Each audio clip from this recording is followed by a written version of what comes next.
ஆண்டவராகிய இயேசு கிறிஸ்து நாமத்திலே மீண்டும் நாம் இந்த இடத்துல ஒன்று கூடி தேவனுடைய வார்த்தையை, குறிப்பாக இயேசு கிறிஸ்துடைய வாழ்வை குறித்து தியானிக்கவும் கற்றுக்கொள்ளவும் தேவன் செய்த மாபெரும் கிருபைகளுக்காக அவருக்கு நன்றி செலுத்துவோம். சென்ற நாளிலே நாம் இயேசு கிறிஸ்து ஞான ஸ்நானம் பெற்ற நிகழ்வை, மேலும் அந்த நிகழ்வோடு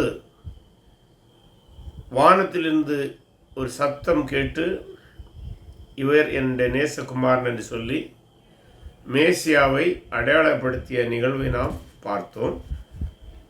இன்றைக்கு அதை தொடர்ந்து திருமுழுக்கு யோவான் மீண்டும் தன்னுடைய சீசர்களோடு இருக்கிற ஒரு சூழலிலே இயேசு கிறிஸ்துவை அறிமுகம் சொல்லும்போது தன்னுடைய சீடர்களுக்கு அறிமுகம் செய்த நிகழ்வையும் அதை தொடர்ந்தும் நடந்த நிகழ்வுகளை நாம் படிக்க இருக்கின்றோம். இன்றைக்கு நாம் தியானிக்க இருக்கிறதான வேதவசன பகுதி யோவான் சுவிசேஷம் 1ஆம் அதிகாரம் 35 தொடங்கி 51 வரை உள்ள வசன பகுதிகள். யோவான் 1:35 தொடங்கி 51 வசனம் முடிய. இது ஒரு நீண்ட பகுதியாக இருக்கிறபடினாலே நாம் முதலாவது வேதவசன பகுதியை வாசிக்காமல் ஒவ்வொரு வசனமாக வாசித்து அதனுடைய அந்த வசனம் என்ன சொல்லுகிறது என்பதை தியானிக்க முற்படுவோம். யோவான் 1:35.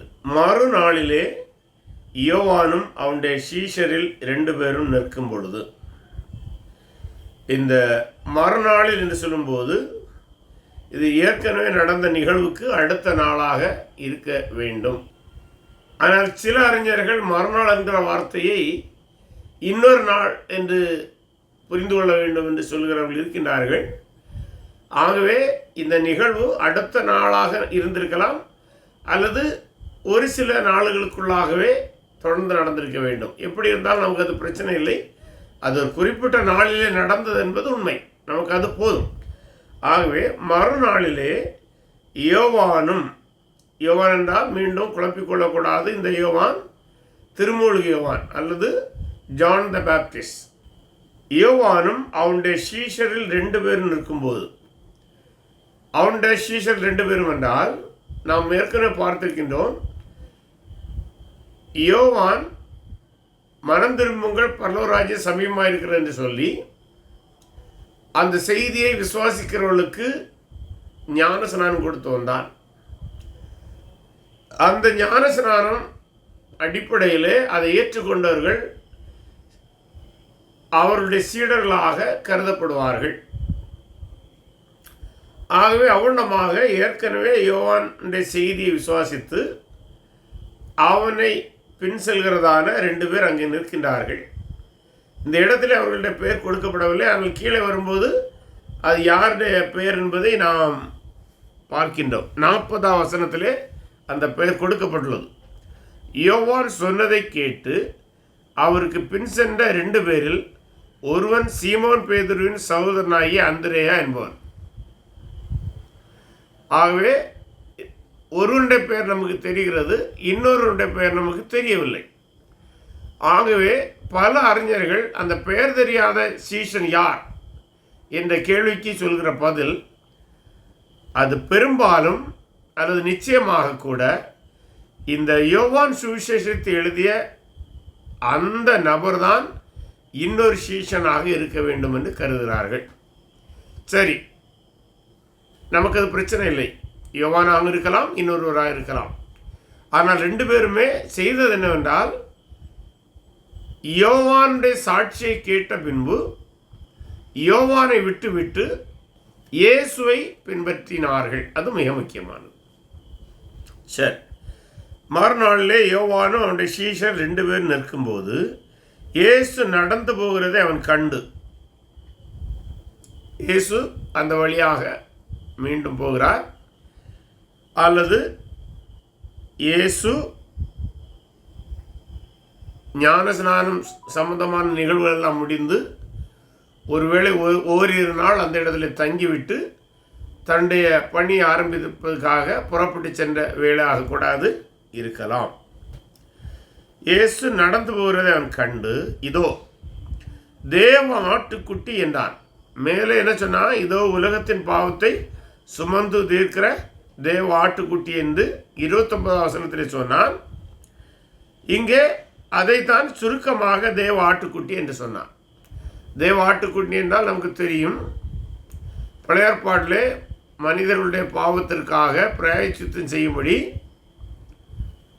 ஆட்டை பலியிட்டு அந்த இரத்தம் சிந்தப்படும் போது அந்த மனிதனுக்கான பிராயச்சித்தம் செய்யப்படுவதான ஒரு நம்பிக்கை, ஒரு போதனை பழைய ஏற்பாட்டிலே மோசேயுடைய நியாயப்பிரமாண நூல்களில் இருக்கிறது.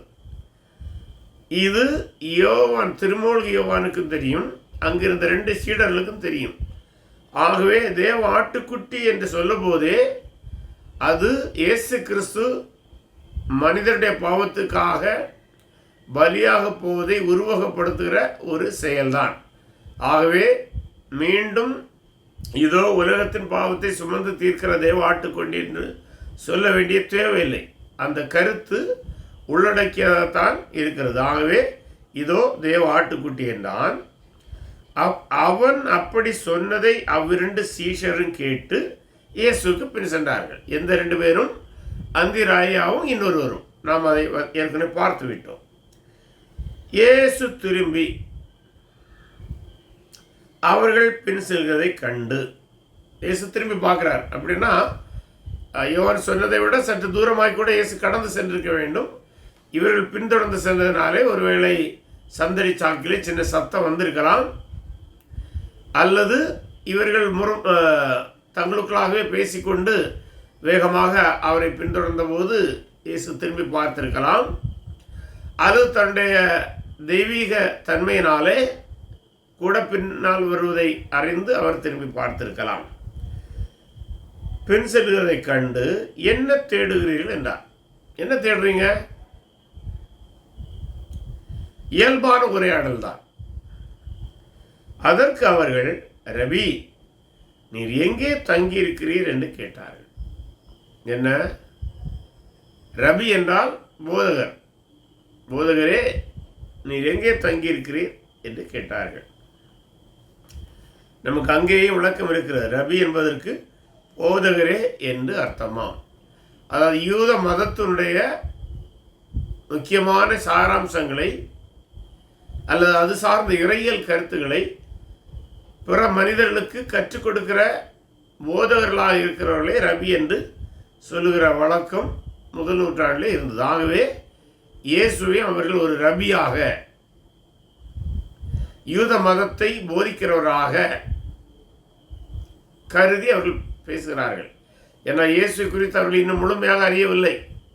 அறிந்ததெல்லாம் அவர்கள் இதுவரை பின்பற்றி வந்த திருமூழ்கி யோவான் இதோ உலகத்தின் பாவத்தை சுமந்து தீர்க்கிற தேவ ஆட்டுக்குட்டி என்று சொன்ன அந்த ஒரு செய்தி தான். ஆகவே அவர்கள் ஆர்வத்தோடு கேட்குறாங்க, ரபி, நீங்கள் எங்கே தங்கியிருக்கிறீங்கன்னு கேட்குறாங்க. அவர் வந்து பாருங்கள் என்றார். வந்து பாருங்கள் என்றால் பாருங்க, எந்த நிபந்தனையும் அவர் விதிக்கல. நேரடியாக கேட்குற, நேரடியாக வந்து பாருங்க. ஒரு நல்ல தலைவன் தன்னை பின் செல்ல விரும்புகிறவர்களை எப்போதும் இந்த ஒளிவு மறைவு அற்றவராக அழைப்பது சிறந்ததாக இருக்கும். ஏதாவது அவரிடம் தவறான செயல்கள் இருக்குமானால், இதுக்கு வர்றீங்க, ஏன் வரணும், நீங்கள் யாருன்னெல்லாம் கேட்டிருக்கலாம் இல்லை. ஆனால் எந்த விதமான முன் நிபந்தனையோ முன் கேள்விகளோ முன் விசாரணை இல்லாமல் வந்து பாருங்கள் என்று இயேசு சொல்வது நமக்கு எதை கற்றுத்தருகிறது என்றால், இயேசுடைய வாழ்வு எளிமையாக இருந்தது மட்டுமல்ல, அவருடைய வாழ்வில் எந்த விதமான ஒளிவும் மறைவும் அற்றதாக இருந்தது. ஆகவே தான் அவர் அவனமாக சொல்லுகிறார். அவர் வந்து பாருங்கள் என்றார். அவர்கள் வந்து அப்போ ஃபாலோ பண்ணுறாங்க, இம்மிடியட்டாக அவங்க போகிறாங்க. இதில் இன்னொரு காரியத்தை நம்ம இங்கே மறந்து விடக்கூடாது. அது வசனத்தில் நேரடியாக சொல்லப்படவில்லை, ஆனால் அது நமக்கு ஒரு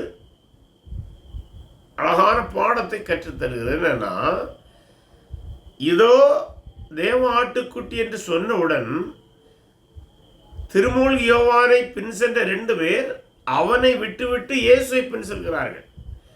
ஆனால் இந்த திருமூழ்கி யோவான் அதை தடுக்கவில்லை.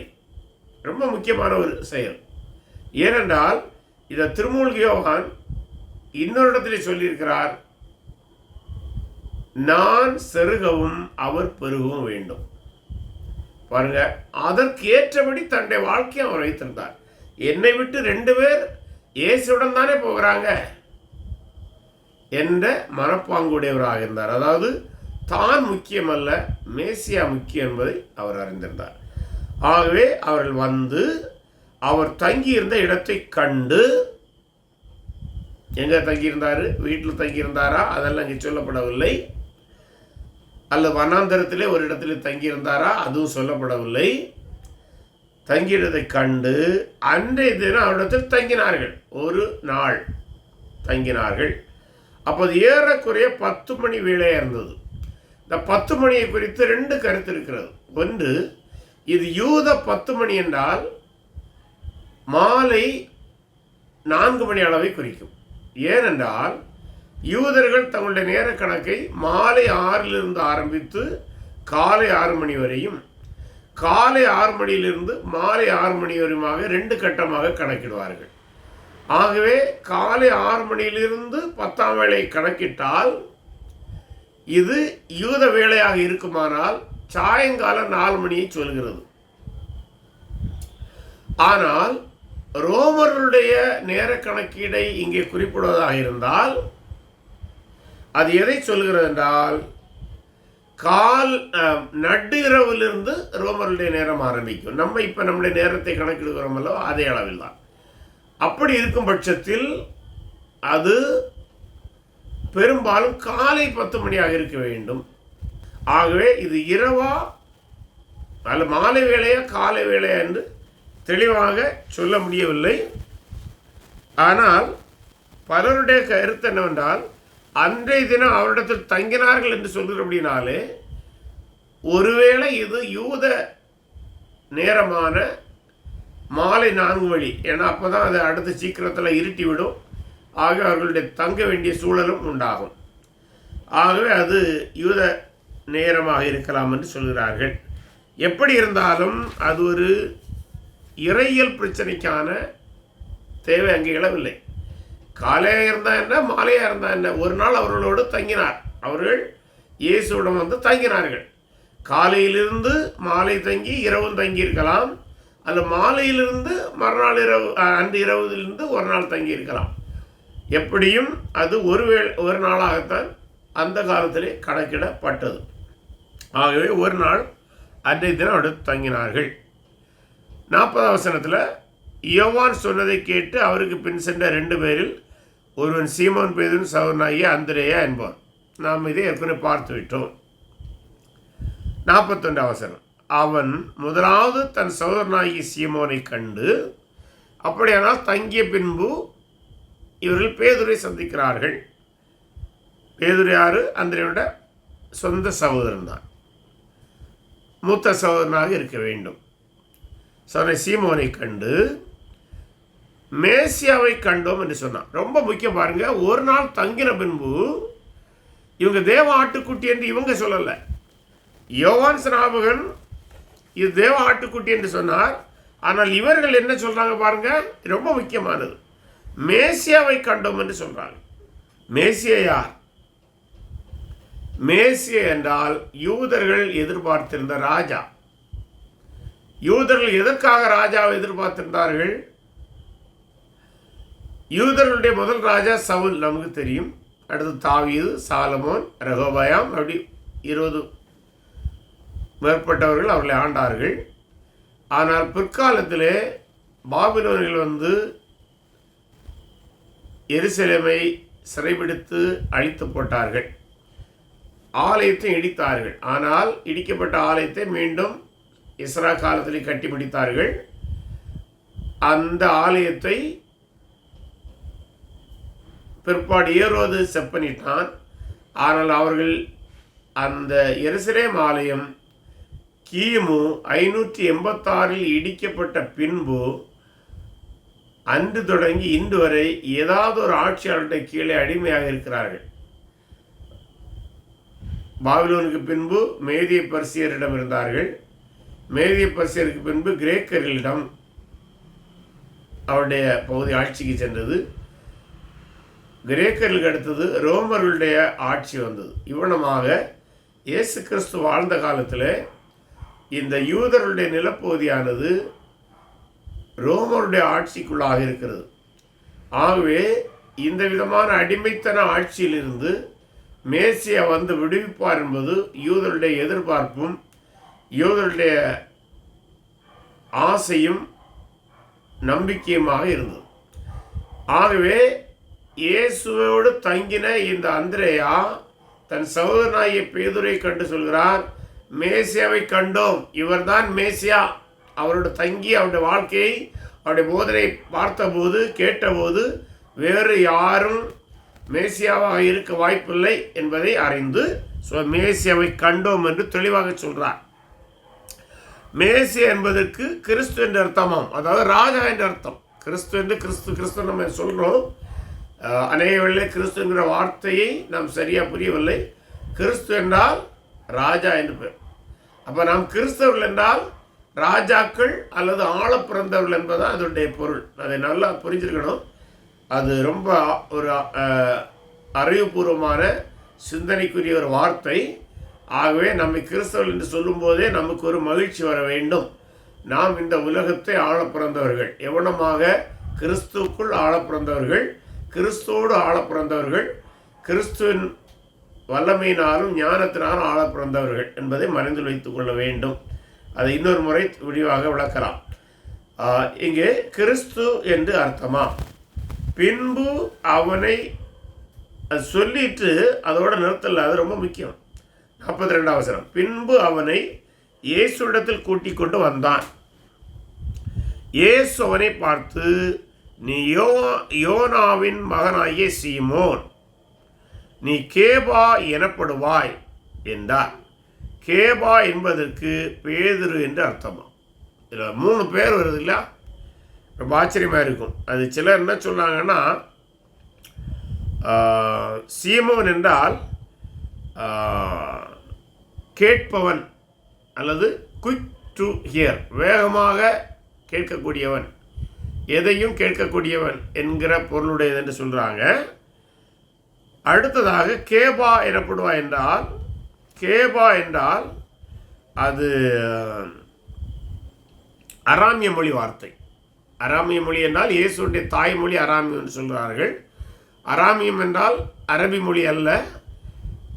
ஆனால் இந்த எல்லா மொழிகளுக்கும் சற்று தொடர்பு உண்டு. ஆனால் அது சுத்தமான இன்னொரு மொழி. அதை அராமியம் என்று சொல்வார்கள். அதற்கு சிரியாக் என்கிற இன்னொரு பெயரும் உண்டு என்று சொல்கிறார்கள்.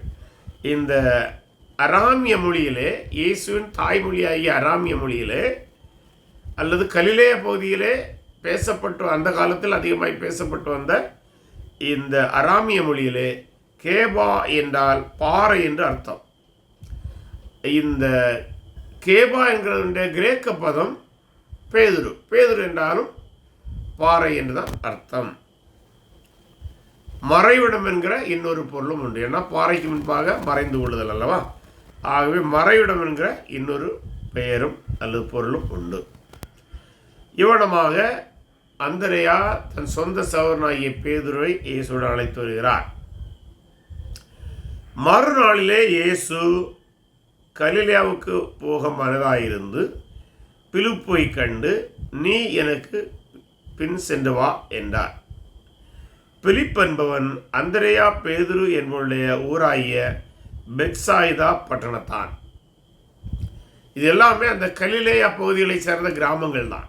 இவங்க எல்லாம் மீன்பிடி தொழிலாக இருந்தபடினாலே அந்த கடற்கரை கிராமங்களிலே குடியிருக்கிறவர்களாக இருந்தார்கள். இங்கே ஆண்டவராகிய இயேசு கிறிஸ்து பிலிப்பை அழைக்கிறார். தொடர்ந்து படிக்கும்போது 42 வசனம், பிலிப்பு நாத்தான்வேலை கண்டு. இங்கே அந்த பிலிப்பு நாத்தான்வேல் என்கிற இன்னொருவனை காண்கிறான். நாத்தான்வேல் வேறு யாரும் இல்லை, பிலிப்புடைய நண்பனாக இருக்க வேண்டும். நாத்தான்வேலை கண்டு நியாயப்பிரமாணத்திலே மோசையும் தீர்க்கதரிசிகள் எழுதியிருக்கிறவரை கண்டோம். அவர் யோசேப்பின் குமாரனும் நாசரேத்தூரனுமாகிய இயேசுவே என்றார். இல்லை பாருங்க, ரொம்ப முக்கியமான ஒன்று.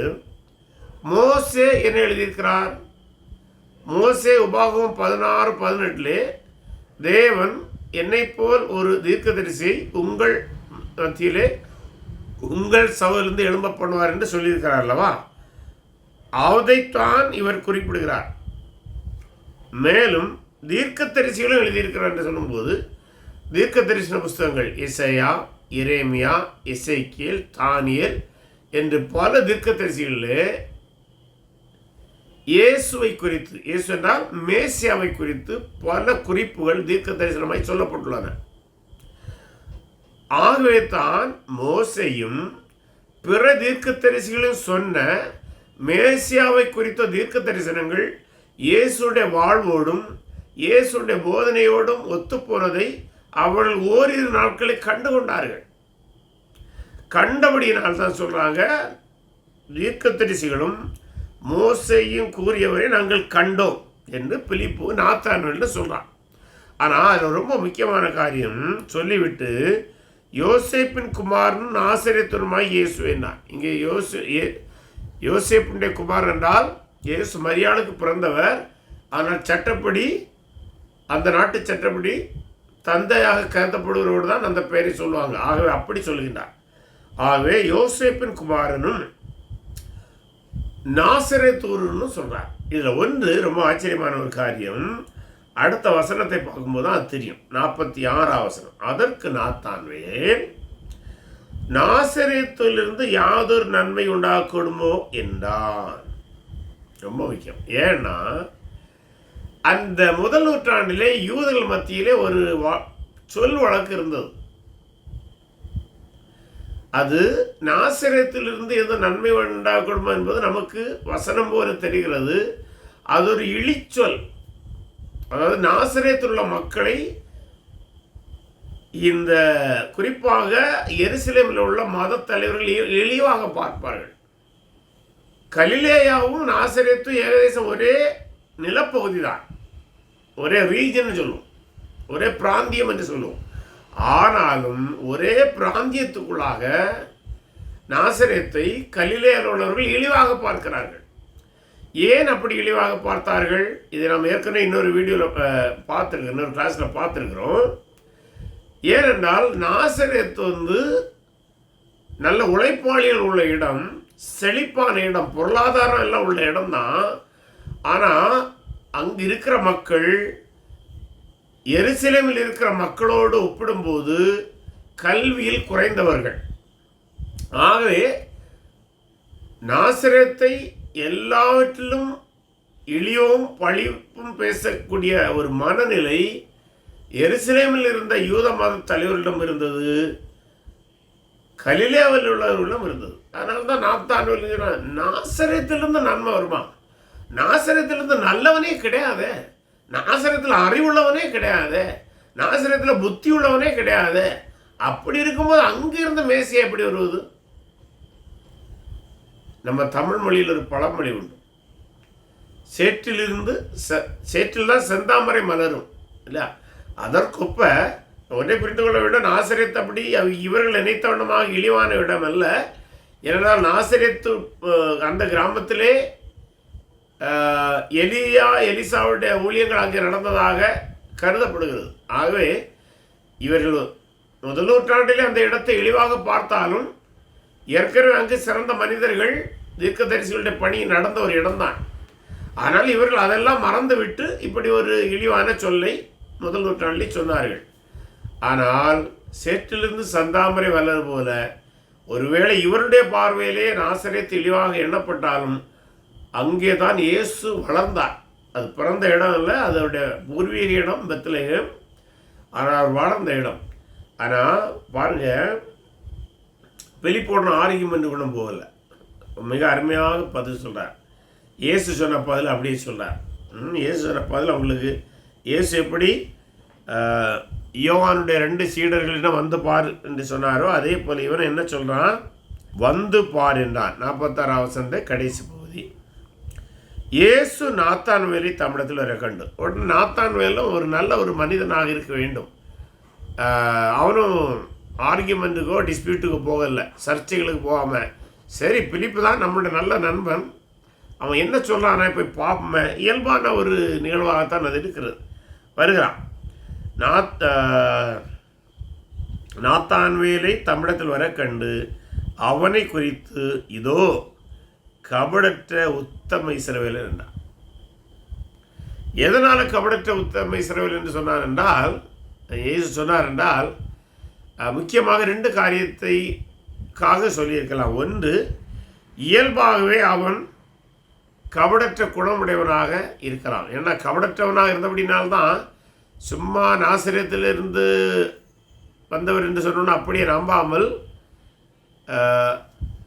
அதை உண்மையிலே விசாரித்து அறிய வேண்டும். எப்பொருள் யார் வாரவை கேட்போம், அப்பொருள் மெய்ப்பொருள் காண்பது அறியும் என்று சொன்ன குரலுக்கு ஏற்ப எதையும் தீர விசாரித்து அறிய வேண்டுங்கிற எண்ணத்தோடு வருகிறான். அது அவனுடைய கபடற்ற தன்மையை காட்டுகிறது. ஏன்னா அவுட்ரைட்டாக ரிஜெக்டும் பண்ணல அந்த செய்தி. ஆகவே தான் அப்படி சொல்கிறாரு. இன்னொன்று, ஒருவேளை இந்த நாத்தான்வேல் ஒரு அத்திமரத்தின் கீழ் இருந்ததாக பார்க்கிறோம், பின்னால் அது வருகிறதுல்ல. ஆகவே இந்த பிலிப்பு நாத்தான்வேலை கண்டு அழைத்த போது அந்த அத்திமரத்தின் கீழ் இருந்து இவன் என்றைக்கு இந்த ரோமருடைய அடிமைத்தனத்தில் நான் விடுவிடுவோம், என்றைக்கு மேசியா வந்து நம்மை விடுவிப்பார் என்கிற எண்ணத்தை அவன் சிந்தித்து கொண்டிருந்திருக்கலாம் என்று ஒரு கருத்து. மூன்றாவது இன்னொரு கருத்தும் சொல்லுவாங்க. ஏன்னா வானம் திறந்திருக்கிறதை, 51 வசனம், வானம் திறந்திருக்கிறதையும் தேவதூதர்கள் மனுஷனிடத்திலிருந்து ஏறுகிறதையும் காண்பாய் என்று இயேசு சொன்னார் அல்லவா. ஆகவே ஒருவேளை அவன் அந்த நிகழ்வையும் அங்கே தியானித்து கொண்டு வந்திருக்கலாம். அதனால்தான் இயேசு அந்த வார்த்தை அவரை பார்த்து சொல்கிறார், கபடற்ற உத்தம இஸ்ரவேல் என்றார். அதற்கு நாத்தான்வேல், நீர் என்னை எப்படி அறிவீர்? பாருங்கள், இந்த உரையாடல் ரொம்ப இயல்பு. எப்படி என்னை பற்றி உங்களுக்கு தெரியும்? இப்போ தான் ஃபஸ்ட் டைம் நம்ம பார்க்குறோம். அதற்கு இயேசு பதில் கொடுக்குறாரு. 48 வசனம், பிலிப்பு உன்னை, ரொம்ப டெஃபினிட்டாக சொல்லுவாங்க, பிலிப்பு உன்னை அழைத்தான். பிலிப்பு அழைத்ததும் இவருக்கு தெரியாது. ஆனால் சொல்கிறாரு, பிலிப்பு உன்னை அழைக்கிறதுக்கு முன்னே, அது ரொம்ப முக்கியம். பிலிப்பு உன்னை அழைக்கிறதுக்கு முன்னே நீ அத்திமரத்தின் கீழ் இருக்கும்போது உன்னை கண்டேன். அப்படின்னா என்னது? ஒருவேளை பிலிப்பு அழைத்த போது அத்திமரத்தின் கீழ் இருந்திருக்க மாட்டான். இவரோட வழியில் கண்டு அழைத்திருக்கலாம். ஆனால் நாத்தான்வேலை பிலிப்பு அழைப்பதற்கு முன்பு ஒரு அத்திமரத்தின் கீழ் இருந்து நாத்தான்வேல் தியானம் செய்து கொண்டிருந்திருக்க வேண்டும். அந்த தியானத்தை முடித்து வெளியே வரும்போது தான், அல்லது வழியில் வரும்போது பிலிப்பு அழைத்திருக்கலாம். ஒருவேளை பிலிப்புக்கு கூட இவன் அத்திமரத்தின் கீழ் இருந்தது தெரியாமல் இருந்திருக்கலாம். அதனால தான் இவன் ஆச்சரியப்படுறான், பிலிப்புக்கே இது தெரியாது. ஆனால் இயேசு தெளிவாக சொல்றாரு, பிலிப்பு உன்னை அழைக்கிறதுக்கு முன்பு நீ அத்திமரத்தின் கீழ் இருந்தாய், அதை நான் கண்டேன் சொல்ற. ஒரு அறிஞர் என்ன சொல்றாருன்னா, இயேசு செய்த முதலாவது அற்புதமாக இதை தான் கருதணும்னு சொல்றார். ஏன்னா இதுதான் ஒரு அற்புதமான செயல். பிலிப்பு அழைக்கிறதுக்கு முன்பாகவே நாத்தான்வேல் அத்திமரத்தில் இருந்ததை இயேசு கண்டார் அல்லவா, அப்போ அது அற்புதம் தானே என்று ஒரு அறிஞர் தன்னுடைய பார்வை வைக்கிறார். சரி, சொல்றாரு, நீ அத்திமரத்தின் கீழ் இருக்கும்போது உன்னை கண்டேன் என்றார். இதை சொன்ன உடனே பாருங்க, அதற்கு நாத்தான்வேல், ரபி நீ தேவனுடைய குமாரன். ஏன்னா அதான் நம்ம ஏற்கனவே பார்த்தவனமாக பிலிப்பு இவனை நாத்தான்வேல் அழைப்பதற்கு முன்பு அத்திமரத்தின் கீழ் இருந்ததை யாருமே காணவில்லை.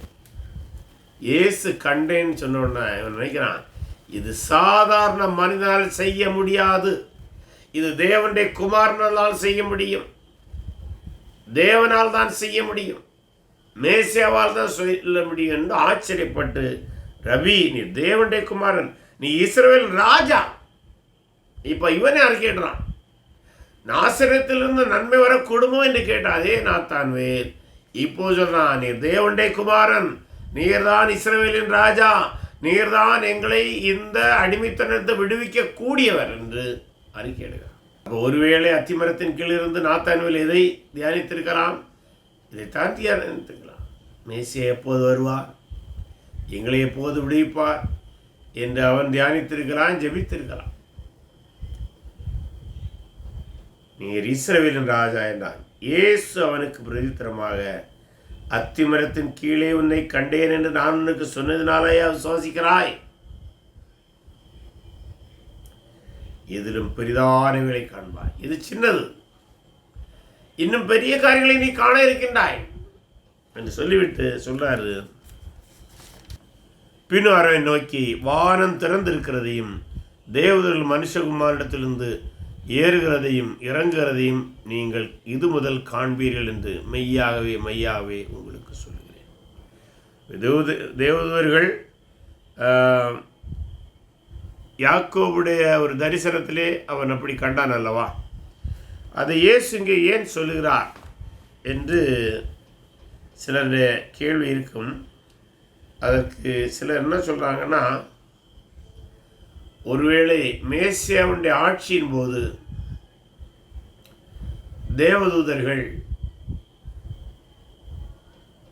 இயேசுவுக்கும் பணிவிடை செய்யும்படியாக பூமிக்கும் பரலோகத்திற்கும் அடிக்கடி சென்று வர வேண்டிய சூழல் இருக்கலாம். அதை ராஜ்யத்தில் இருக்கிறவர்கள் பார்க்கலாம் என்கிற ஒரு கருத்தையும் வைத்திருக்கிறார்கள். அல்லது இயேசு மகிமை அடைந்து உயிர்த்தெழுந்த பரலோகத்துக்கு போகும்போது தூதர்கள் வந்து அந்த செய்தி அறிவித்தார்கள் அல்லவா? ஸோ அந்த விதமான நிகழ்வை இயேசு இங்கே முன்னறிவித்தார் என்றும் கருதலாம். எப்படியும் இயேசு கிறிஸ்துவை மேசியாவாக இந்த வசன பகுதியிலே அந்திரேயா, பெயர் சொல்லாத இன்னொரு சீஷன், பேதுரு, பிலிப்பு, நாத்தான்வேல் என 5 பேர் இந்த இடத்திலே இயேசுவை ஏற்றுக்கொண்டதாக, அவருக்கு பின் சென்றவர்களாக, முதல் சீஷர்களாக நாம் அறிகிறோம். இந்த வசன பகுதியிலிருந்து கற்றுக்கொள்ள வேண்டிய தலைமைத்துவ பார்வை என்னவென்றால் 2 காரியங்களை கற்றுக்கொள்ளலாம். ஒன்று, யோவான் ஸ்நாபகன் தன்னிடம் இருந்த 2 சீடர்கள் தன்னை விட்டுவிட்டு இயேசுவை பின் சென்றதை அவன் அனுமதிக்கின்றான். இது எதை காட்டுகிறது என்றால், ஒரு சிறந்த கிறிஸ்தவ தலைவன் மக்கள் தன்னை பின்பற்றுவதை விட கிறிஸ்துவை பின்பற்றுவதற்கு வழிநடத்தக்கூடியவனாக இருக்க வேண்டும்.